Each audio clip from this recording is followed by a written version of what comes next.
होने को कोई नहीं टाल सकता।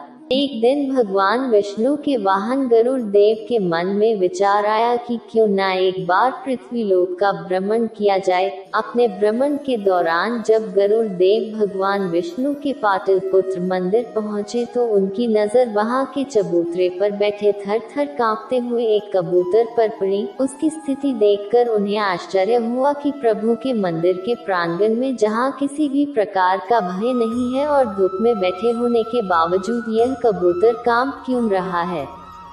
उन्होंने उस कबूतर से कांपने का कारण पूछा तो उस कबूतर ने पहले तो उन्हें प्रणाम किया, उसके बाद कहा कि प्रभु आके आने से कुछ समय पूर्व यमराज यहाँ आए थे। जब उनकी नजर मुझ पर पड़ी तो मुस्कुराते हुए उन्होंने कहा कि कल सुबह सूर्य के उदय होते ही इस अभागे प्राणी की मृत्यु हो जाएगी।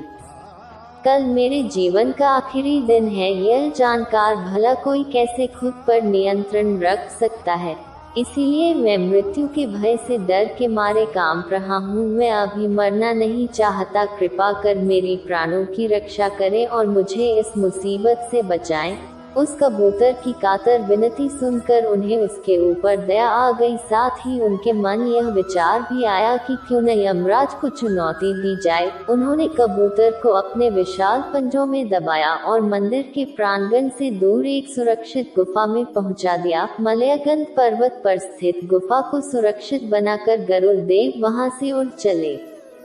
वहां से उन्होंने सीधा यमराज की नगरी यमलोक की ओर उड़ान भरी। कबूतर के प्राणों की रक्षा करने की अपनी सफलता के बारे में यमराज को बताने की उत्सुकता उनके मन में थी। वो यमराज को यह बताना चाह रहे थे कि उन्होंने कबूतर की प्राणों की रक्षा करके उनकी योजना को विफल कर दिया है। जब यमराज को पता चला कि गरुड़ देव स्वयं यमलोक पधारे हैं तो उन्होंने उनका उचित आदर सत्कार करके आसन पर बिठाया और यमलोक आने का उद्देश्य पूछा।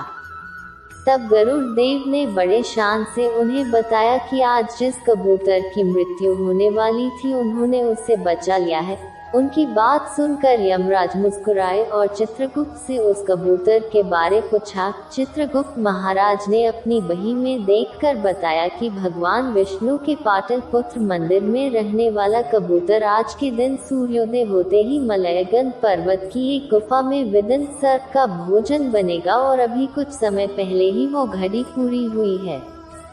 यह सुनते ही गरुड़ देव के आश्चर्य का ठिकाना न रहा और वह सीधा उस गुफा में पहुंचे। वहां उन्होंने देखा कि सर्प ने उस कबूतर को खा लिया था।